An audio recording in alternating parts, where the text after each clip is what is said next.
الحمد لله رب العالمين، والصلاة والسلام على سيدنا محمد وعلى آله وصحبه أجمعين. خۆشەویستانم سلام و ڕەحمەت و بەرەکەتی خۆی گەورەتان لێبێت و جارێکتر لە بەرنامەی شیرینچا لە کەناڵی ئاسمانی پەیام بە خزمەتی بەڕێز و خۆشەویست گەیشتمەوە. ئەڵقەی ئەمڕۆمان ئەڵقەیەکی زۆر گرنگە، چونکە ئێمە نزیکە بینەوە لە جەژنی قوربانی پیرۆز، ئەو جەژنەی کە 9 ڕۆژ ئەکەوێتە پێشیەوە کە ڕۆژەکانی ذولحیجەیە و لەو ڕۆژانە گەورەتر لای خۆی گەورە بە نەسیبی موسڵمان نابێت. هەر بۆیە ئاماژە قورئانیەکان و فرمودەکانی حەزرەتی ڕەسوول الله صلی الله عليه وسلم زۆر جوان ئاگدارمانەکەن کە ئاگامان لەم 9 ڕۆژەی پێش جەژنی قوربان بێت. شەوی جەژن بۆ خۆی یەکێکە لەو شەوە زۆر گرنگانەی کە عیبادەت لە هەردوو شەوەکەی جەژنی قوربان و جەژنی ڕەمەزانە زۆر گەورەیە. بابیرمان نەچێ ئەگەر بۆتان کرا ئەگەر 2 ڕکعات نوێژیشتان کردووە لە شەوی جەژنی قوربانە بە نیەتی مبارەکی ئەو شەوەکە وەکو شەوەکانی قەدر وایە، نوێژی تیا بکەن، دوعای تیا بکەن، زیکری تیا بکەن. ئێمە ئەم ئەڵقەیەمان زۆر تایبەتەکەین بۆ ئەوەی کە هەمومان ئەم چەند ڕۆژەی کە ماومانە بۆ جەژنی قوربان فریا بکەوین ئەگەر ئەمەی پێشومان لە دەست دەرچووە بە ئەممان لە دەست دەرنەچێت. ئازانم ئەم چەند ڕۆژە نیەتی ڕۆژووی لێبێنن، ڕۆژووی نۆمینە. ئەم 9 ڕۆژە سنەتێکی زۆر گەورە و ڕۆژانێکی زۆر گەورەیە کە تایە بە ڕۆژووبی نوێش بکەیت، زیکری خوای گەورە بکەیت، تاعەت بکەیت، تەفەکر و بیرکردنەوە و لە هەمووی گەورەتر قورئان بخوێنی کە زیکری هەرە گەورەی ئێمەیە. و لەم ڕۆژانەیە بەخشین و چاکەکردن لەگەڵ خەڵکا زۆر زۆر گرنگە.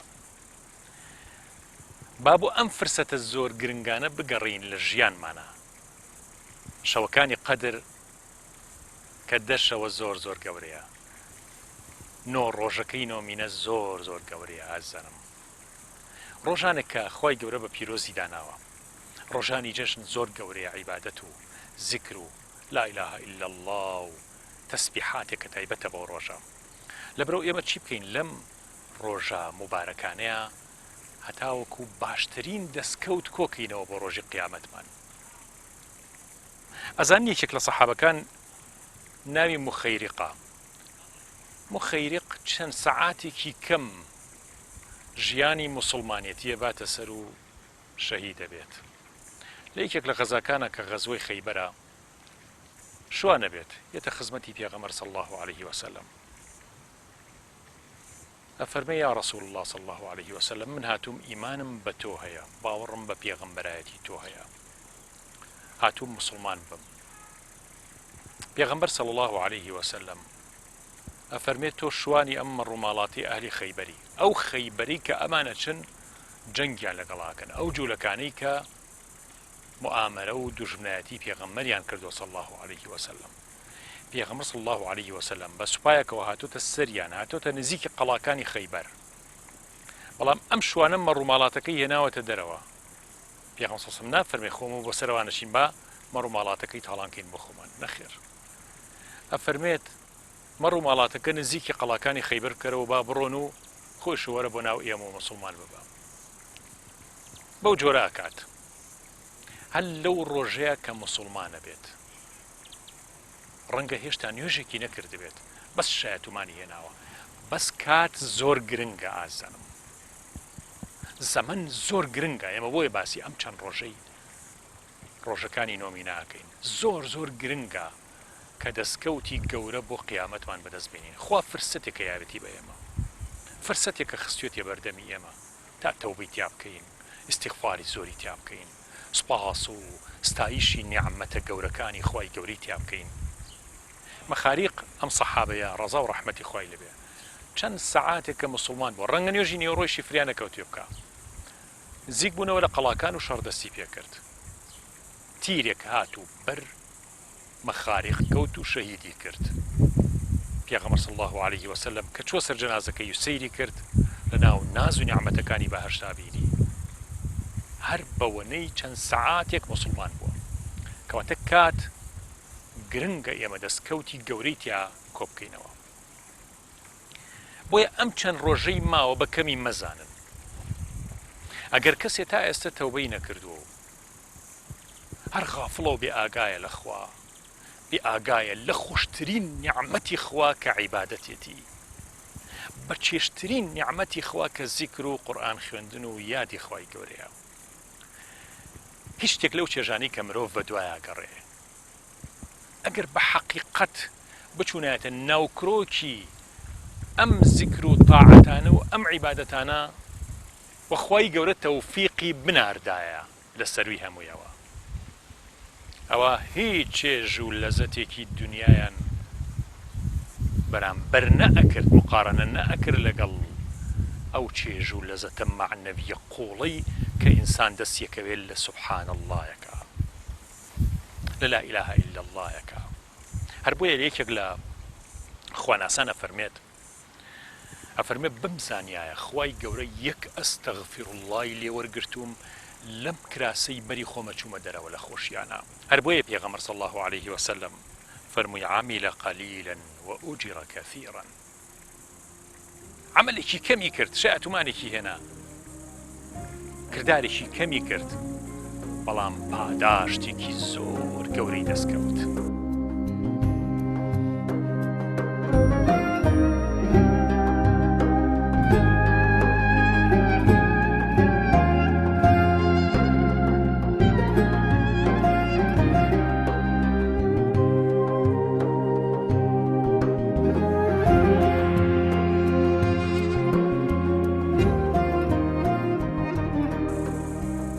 لەم ڕۆژانەیە با بگەڕین بۆ ئەم پاداشتە زۆر زۆر گەورانە دەستکەوتی زۆر گەورە لەم ڕۆژانەیە هەیە چونکە خوای گەورە ناوی ئەلواسع یەکێک لە ناو سیفاتەکانی خوای گەورە ئەلواسع واسع المەغفرە واسع العطاء واسع القبول یا قبول بە فراوانی شتی لێ قبوڵەکات تۆ یەکجارەڵی سبحان الله وبحمده وەکو فەرمودەکەی پێغەمبەر صلی الله عليه وسلم فەرمێ بڵێ سبحان الله وبحمده عدد خلقه ورضا نفسه وزينة عرشه ومداد كلماته پاک و بێگردی بۆ خوای گەورە سبحان الله وبحمده پاک و بێگردی بۆ خوایی کە بە ژمارەی چی عدد خلقه بە ژمارەی دروستکراوەکانی ئەو خوای گەورە بە ژماری ئەم هەموو چیمەنە جوانە کە هەر یەکەیان ڕۆحێکی تایە هەرەو گوڵە بۆ خۆی نەوعێک لە زیکری خوای گەورە ئەکات گەڵای ئەو درەختانە بە نەوعێک زیکرەکات باڵندەکان بە نەوعێ زیکری خوای گەورە ئەکەن هەموو یەکێک لەمانە عدد خەلقیه بە پێی ژمارەی ئەم مەخلوقاتی کە هەیە لەم گردونە و لەم هەموو باخ و باخاتە و لەم هەموو جیهانە فراوانی کە خوای گەورە دروستی کردو بە پێی بە ئەندازەی ژمارەی مەخلوقات و دروستکراوەکانە سبحان الله وبحمده پاک و بێگردی بۆ تۆ بە ئەندازەی ڕازی بوونی تۆ کە ناپێورێت بێ سنوورە بە ئەندازەی فراوانی عەرشی تۆ ئەخر عەرشی خوای گەورە ئاسمانی یەکەم لە چاو ئاسمانی دووهەما وەکو ئەڵقەیەک وایە ئاسمان چاو سێهەمە چوارەم پێنجەم تا حەوتەم هەروەکو ئەڵقەیەک وایە هەموو ئاسمانەکان لە چاو عەرشی خوای گەورەیە هێشتا هیچ نییە وەکو ئەڵقەیەک وایە بە فراوانی عەرشی تۆ یا رب العالمین یا ئیلاه العالمین سبحان الله وبحمده بە فراوانی عەرشی تۆ سڵاوات بۆ دیداری پێغەمبەر صلی الله عليه وسلم بۆ تەنووسرێ باشە یەک جار ئێمە خوای گەورە ئەوەمان بۆ بنووسی یەک جارە بەس نییە ئەگەر هەموو جارێکە زیکری خوات کرد وتێ سبحان الله عدد خلقه ورضا نفسه وزينة عرشه ومداد كلماته بژمارەی هەموو کەلیماتی خوای گەورە و وشەکانی خوا کە کۆتاییان نییە وشەکانی خوای گەورە الله أكبر لە چ ناز و نیعمەتێکی گەورەیان خوای گەورە نیعمەتی ئیمانی بە ئێمەیاوە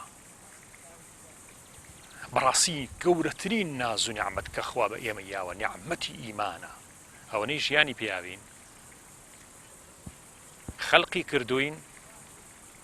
نعمەتێ هەرە گەورە کە بە ئێمە یاوە نعمەتی ئیمانە سوپاس بۆ تۆ یا ڕەب ئەگەر ڕۆژانە ملیۆنەها جار بڵین الحەمدولله یا رب العالمین سوپاس و ستایش بۆ تۆ ئیلاهە العالمین لەسەر نعمەتی ئیمان هێشتا هیچمان نەوتووە عدد خلقه ورضا نفسه وزينة عرشه ومداد كلماته فرسەتە نێرێ خوا ئەو فرسەتەکەی ناردوویە بەردەممان دڵی ئەوێت ئامادە بێت ئایا دڵەکان ئامادەیە بۆ ئەم فرسەتی خۆی گەورە خۆی گەورە لە ڕۆژانەکان نەفەحات و ڕەحماتی خۆی ئەنێرێت ئەی خاتە بەردەمی ئێمە تا ئێمە سوود لەو نەفەحات و ڕەحماتە وەرگرین ئەم ڕۆژانەی نۆمینە کە ئێستا من لەم باخیا دانیشتوم خۆی تەعالا لە ڕۆژانێکان نەفەحات و فیوضات و میهرەبانی و ڕەحمەتی خۆی ئەنێرێت ئەی خاتە بەردەمی ئێمە ئێستا ئەم ڕۆژانەی کە ئێستا ئێمە لە ئەم مانگە مبارەکە و لەم ڕۆژە مبارەکانەی نۆمینەین بریتێ لەو ڕۆژانەی کەوا بەرەکات و ڕەحەماتی خۆی ناردۆ بۆ ئێمە چەندێ سوود لەم ڕۆژانە بینین چەندێ سوود لە سەعاتەکانی بینین بۆ زیکری خوا ئازیزانم وەڵڵاهی لەمە گەورەتر خۆی گەورە نەیخستۆتە بەردەمی ئێمە و بەردەسی ئێمەکەوە زیکری خوای تیا بکەین ئەم ڕۆژانە زۆر زۆر مبارەکە ڕەنگە ساڵێک ترم کاتە تۆ تەمەنت نەبێت تا بەشداری ئەم ڕۆژانە بکەین فرسەتە لە دەستی دەربەکە ئەم دە ڕۆژەی زیلحیجە بۆ نمونە تۆ بەیانیان نوێژی بەیانی دەکەیت ئەگەر ڕۆژوت گر شەو هەڵسایی بە ڕۆژوبی پاشێوت کرد مەخەوەرەوە تا نوێژی بەیانیەکەی نوێژی بەیانی کرد لە مۆسەڵاکەی خۆتا لە شوێنی نوێژەکەی خۆتا لە ژوورەکەی خۆتا دەست بکە بە زیکر و تەسبیحاتی خۆی گەورە قورئان بخوێنە ویرد و ئەورادەکانی دوای نوێژ بخوێنە دیاریکە بۆ خۆت 100 جار 200 جار ئەستەغفر الله بکە سبحان الله وبحمده سبحان الله العظیم بکە ئەو سونەتانەی دوای نوێژ بۆ نمونە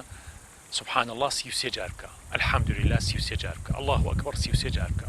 بۆت کرا 10 جار لا إله إلا الله وحده لا شريك له له الملك وله الحمد يحيي ويميت بيده الخير وهو على كل شيء قدير وإليه المصير سورة فاتحة بخونا آية الكرسي بخونا 3 جار سورة قل هو الله بخونا 3 جار سورة قل أعوذ برب الناس بخونا 3 جار سورة قل أعوذ برب الفلق بخونا أما نك همو خوند هێشتا کاتەکەت مابێتی وتمان دوای نوێژی بەیان لە شوێنی نوێژەکەت هەڵبەسەرەوە مەگەر بۆ ضرورەتێک نەبێ حتا ئەو کاتی خۆرەکەوێت ئێستا سەعات 5 تقریبا خۆرەکەوێت شروق واتە نوێژ نامێنێ نوێژی بەیانی حتا سەعات 5 سەعات و چارەکە سەعات و 20 دقاکات تۆ لە شوێنی نوێژەکەت ئەدانیشە تەسبیحاتی خوا بکە قل والله بخوێنە الحەمد بخوێنە ئەگەر زانیت قورئان بخوێنە لا إله إلا الله بکە زیکری خوا بکە بیر بکەرەوە لە کەون و کائینات لە خوای گەورە لە دەسەڵاتی بێسنووری و رب العالمینە لەو خوایی کە ئێستا تۆ بینێت پێی خۆشە تۆ ئاوا عیبادەتەکەی ڕۆژە تایبەتەکانە هەڵبژاردووە لەم ڕۆژە تایبەتانەیە ئەتەوێ خوا ڕازی بکەی رضيت بالله ربا وبالإسلام دينا وبمحمد نبيا ورسولا ئەزانن چیتان دەسەکەوێت پێغەمبەر صلی الله عليه وسلم لە فەرمودەی خۆیان فەرمێ لەو شوێنەی خۆتا بەو جۆرە دانیشە عیبادەت بکەی هەتا خۆرەکەوێت اینجا کە خۆرکە و هەڵسا 2 ڕکعات نوێژی سەلات الضحا یا ئیشراق یا سنەت بکە پێغەمبەر صلی الله عليه وسلم فەرمووی حەج و عەمرەیەکی تەواو حەج و عەمرەیەکی تەواو حەج و عەمرەیەکی تەواوت بۆ نووسرێت هێشتا ڕۆژەکانی حەج نهاتۆتە پێشەوە ئیمساڵ ڕەنگە 10,000 کەسی خەڵکی سعودی هەر حەج بکەن بەڵام تۆ لە ڕۆژی عەرفەیە لە ڕۆژەکانی نۆمینەیە هەڵساوی ئەم عیبادەتە بەو جۆرە ئەەکەی دوای نوێژی بەیانی سەعات و نیوێک لە کاتی خۆتەگری سەعات و چارەکێ لە کاتی خۆتەگری زیکری خوا ئەەکەی دوای نوێژەکە هەتا ئەو کاتە لەسەر بەرماڵەکەت هەڵناسیت و 2 ڕکعات نوێژی سونەتەکەیت حەج و عەمرەیەک بە کامڵی بۆ نووسرێت حەج و عەمرەیەک بە کامڵی حەج و عەمرەیە بە کامڵی الله أكبر لو بەرەکەتە گەورەیە اینجا دوای ئەوەش بڵێ عدد خلقه ورضا نفسه وزينة عرشه ومداد كلماته أبي بوت شني بوت زياد ببيت جبنا كتير روتي بكام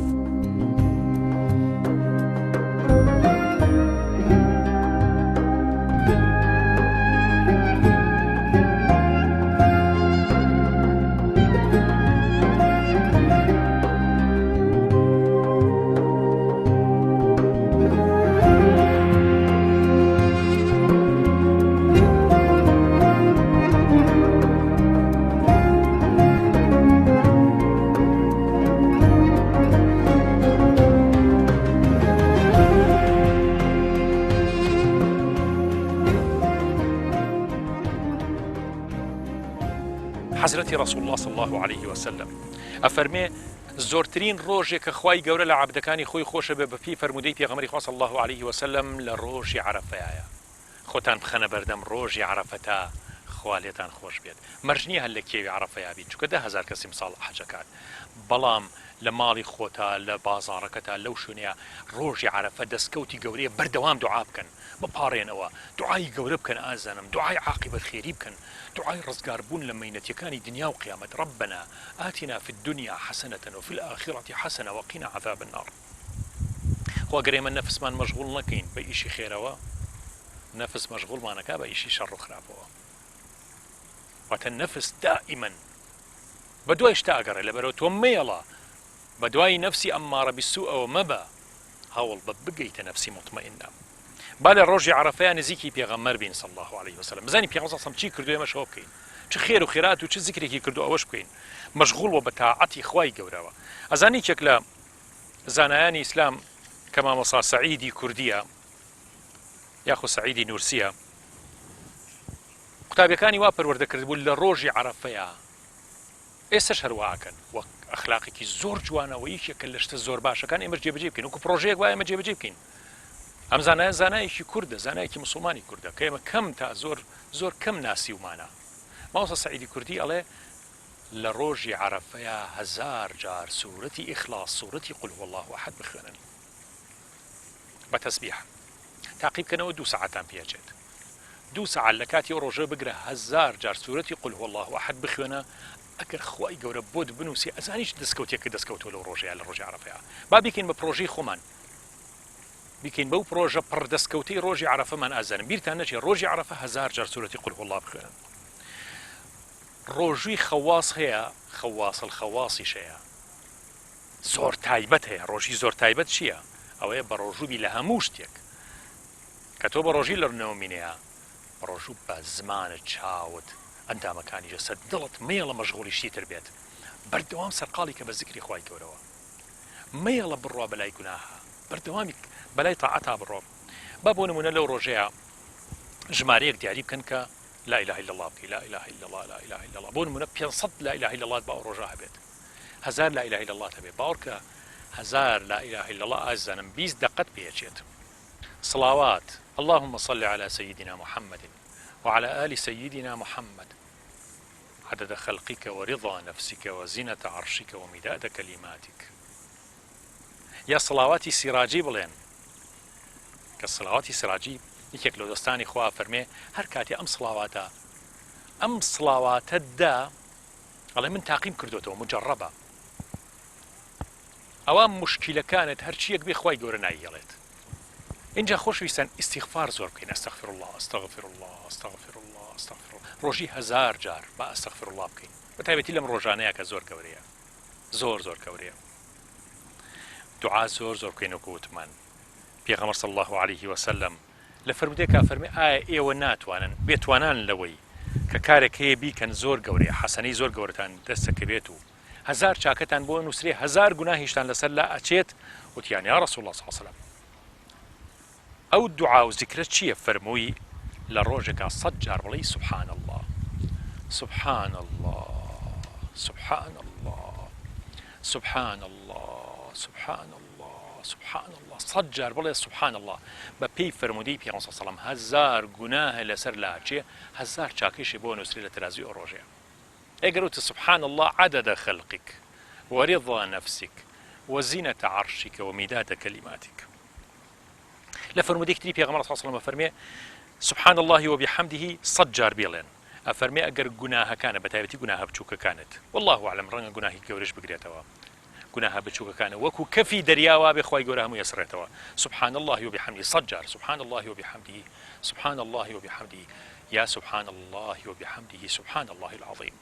سبحان الله وبحمده سبحان الله العظيم پێغەمبەر صلی الله عليه وسلم لە فەرمودەیەکی ترا ئەفەرمێ كلمتان خفيفتان على اللسان ثقيلتان في الميزان حبيبتان عند الرحمن سبحان الله وبحمده سبحان الله العظيم دوو شەهەیە دوو کەلیمە هەیە زۆر خۆشەویستن لای خوای گەورە زۆر خۆشەویستن لای خوای گەورە لە میزانی خوای گەورەیە زۆر قورسن لە ترازووی کێشانەی ڕۆژی قیامەتە زۆر قورسە ئەگەر بێڵیت و زۆر خۆشەویستە لای خوای گەورە بریتە لە چی سبحان الله وبحمده سبحان الله العظیم و ئاسانیشە لەسەر زمان یعنی قورس نییە تۆ بێڵیت زۆر بە ئاسانی بۆتەوە ترێ یەکێکی تر لەو زیکرانە لا حول ولا قوة إلا بالله لا حول ولا قوة إلا بالله أزان پیغمبر صلى الله عليه وسلم درباري أم ذكر أم سنتي خويا فرميشي أفرمي كنز من كنوز الجنة لا حول ولا قوة إلا بالله كنز من كنوز الجنة جنجينيك لجنجينا كاني بهاشت توسا لقل من الرنغة وتبيت لا حول ولا قوة إلا بالله العلي العظيم دسكوتك زور قورا گەنجینەی لە گەنجینەکانی بەهەشتی دەسەکەوێت ئەگەر 100 جار بێڵی ئەگەر لەگەڵی شابڵی عدد خلقك ورضا نفسك وزينة عرشك ومداد كلماتك پێغەمبەر صلی الله علیه و فەرمێت الحمد لله ئازانم ئەمە الحمد لله زۆر گەورەی لای خۆی گەورە الحمد لله تەملأ الميزان میزان کێشانەی لای خۆی گەورە پڕپڕەکە لە چاکە بۆتەوە وەختی ئەڵێ الحمد لله پێغەمبەر صلی الله علیه و فەرمێت هەر کەسێ چاو جۆ لە زمانی خۆی لە ڕۆژی عەرەفەیە گرت پاراستی لە گوناه خۆی گەورە لێ خۆشە بێت دەی با بیپارێزین ڕۆژی عەرەفە ڕۆژێکی زۆر زۆر گەورەیە با دوعا بۆ یەکتر بکەین دوعا بۆ من کەن منش دوعا بۆ ئێوەی ئازیز و خۆشەویستەکەم دوعا بۆ هەموو موسڵمانێ بکەین دوعا بۆ عاقبەت خێریمان بکەین دوعا بۆ ڕۆژە زۆر پڕمەینەتەکانی مەحشەر و سەرپردی سیڕات و کێشانە و پێوانەی لای خوای گەورە و ڕۆژە دوور و درێژەکانی قیامەت بکەین دوعا بۆ تەنهاییمان بکەین کە ئەچینە ناو گۆڕەکانمان بە تەنها نە ماڵ نە سەروەت نە ژن و مناڵ نە مێرد نە کەس و کار نە حیمایە نە حیزب نە سیاست نە کورسی و مەنسەبەکەت هیچی نایە لەگەڵتەوە ناو گۆڕەکەت لە ڕۆژی عارفەیە لە دوای نوێژی عەسر دوعا زۆر زۆر بکەن بە تایبەتی ئەم دوعایە پێغەمبەر فەرموویەتی من و پێغەمبەرانی پێش من باشترین شتێک کەوتبێتمان لە ڕۆژی عەرەفەیە ئەوە بووە کەوتبێتمان ئەوەیە کە ئێوە لە ڕۆژی عەرەفەیە بڵێن لا إله إلا الله وحده لا شريك له له الملك وله الحمد وهو على كل شيء قدير لا إله إلا الله وحده لا شريك له له الملك وله الحمد وهو على كل شيء قدير أقر بدريشتريش بلي لا إله إلا الله وحده لا شريك له له الملك وله الحمد يحيي ويميت وهو حي لا يموت بيده الخير وهو على كل شيء قدير وإليه المصير كعصر هات روجي عرفة كعصر هات بيشوي ما بوشي باسي عرفة كين شنك يقدر روج تري وكوننا عرفة لبرو إلا عرفة زور قوريا دعاء زور كان دعاء بك دعاء زور بك آية الرود لقبلة بيت أو دزبرس كيتو دعاء بكيتو باريتوا يان برجع أرويتو لدلوا دعاء بك هردو كان چکە جاری وایە تۆ بەدەم ئیشکردنەوە خوشکێکە ئافرەتێکە لە مەطبەخەکە خەریکی ئیشکردنەوە ڕۆژی عەرفە هەمووی سەرقاڵەوە هەمووی خەریکی پاکردنەوەی ماڵ و ئەم شتانەیە بەڵام خۆ لەگەڵەوەیە خۆ ئەتوانی بە زمانت ئەتوانی بەدڵ دوعا بکەیت حتا زمانیشە بەکارنێنی زمانە مەشغوڵ نەبێت بەدڵ بپاڕیتەوە لە دڵی خۆتە یا رب عاقبەت خێریم بەنصیب بکە يا ربي استغفر الله بدل رنگ او استغفر الله كبدلي كي صد او ني استغفر الله سبر مالك كردوتا سيات الله اخوا قبول بيت شو دلد اگاي لي بو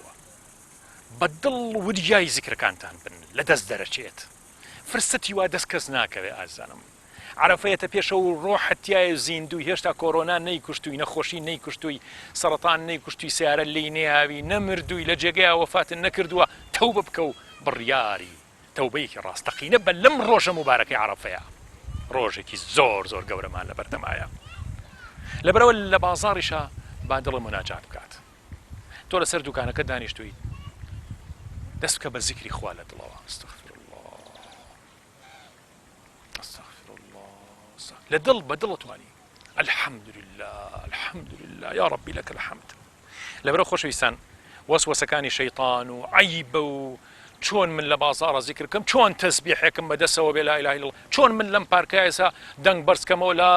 إله إلا الله بڵێم ئەی بۆ نەیڵێم ئەی بۆ خەڵک عراقیتیا ئەخوا لە شوێنێکی خراپە لە شوێنێکا کە شوێنی گشتیە ئەی بۆ خەڵک شەرم ناکە لە خوا بێشەرعی خواکە لەم پارکانەیە ئەی بۆ من شەرم بکەم لێرەیە هەڵسم الله ئەکبەر بکەم زیکری خوا بکەم بانگ بم نوێژی جەماعەت بکەم ئازانم زۆر گەورەی کاتێک کە تۆ ئێوارانشی بۆ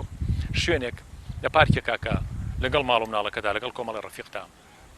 لەو پارکەیە دانیشن کە نانێکی ئێوارە خۆن بەیەکەوە چەند جوانە هەڵسن نوێژەکەتان بە جەماعەت بکەن خۆ ئەگەر بانگیش بڵێن ئەهلی عەزیمەتی زۆر باشترە بانگێک بڵێ بۆ خەڵک شریتێکە خاتە سەر گۆرانیەکە خاتە سیدیەکە خاتە سەر نەکشی نەماوەسا مۆبایلەکەی کاتەوە کە گۆرانیەشی تێئاڵێ گۆرانیەکەڵێ کە منتیقەیەک وەڕسەکات جاری وهەیە بەهۆی ئەو مەکەبەرانەیکە دەنگیادێ بۆ من پێم عیب بێ نوێژەکەم لێوا بکەم ئەزان چەند خۆشە لێرە هەڵسی نوێژە بکەیت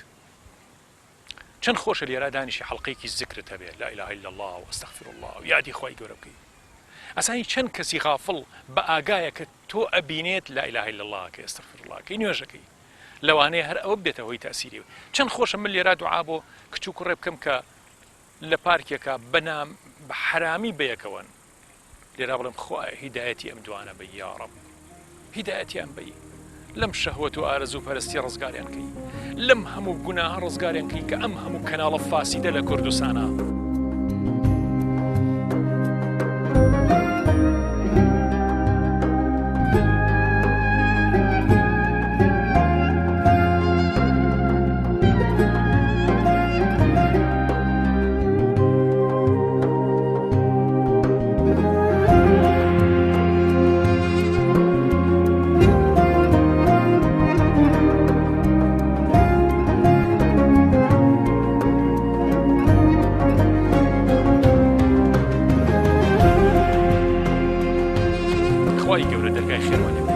لەم ڕۆژی عەرەفەیە دەرگای خێر و بەرەکەتی خۆتمان بەسەرا بکەیتەوە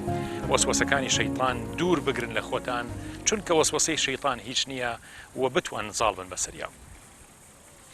ڕۆژی عەرەفە ڕۆژی گۆڕانکاری گەورەیە لەم گردوونەیە چونکە خوای گەورە ڕەحەماتێکدا ئەبارێنێ بەسەر مەخلوقات و بەسەرەوانی کە تەوبە ئەکەن لە هیچ ڕۆژێکی تران نەبووە سەدەقات زۆر بکەن خێر زۆر بکەن خەڵکێکی زۆر فەقیرە نیەتی بەیانی جەژن بکە دوو بەیانی جەژن بکە ئازانم لەبەرەوە ئەم ڕۆژانە خێر زۆر زۆر گەورەیە زۆر گەورەتریشتان دەسەکەوێت لەم ڕۆژانەیە ئەگەر خێر بکەن بە ڕۆژوو بن ڕۆژووی عەرەفە ساڵێکی پێشتر پیانسۆم فەرمێ ئومێ دەکەم ساڵێکی پێشتری گوناه و ساڵێکی تیاتری دواتری گوناهتان بسڕێتەوە سوژدەی زۆر زۆر ببن چەند خۆشە دوای نوێژێک دڵت لێداڵی ئای خوایە چەند حەزەکەم سوژدەیە بۆ تۆ بەرەم یەکسەر سوژدابەی بڵێ خوایە ئەم سوژدەیە هەڵەگرم لە ڕۆژێکی زۆر تەنگانەی ڕۆژی قیامەتە فریام بکەوێ دەربازم بکات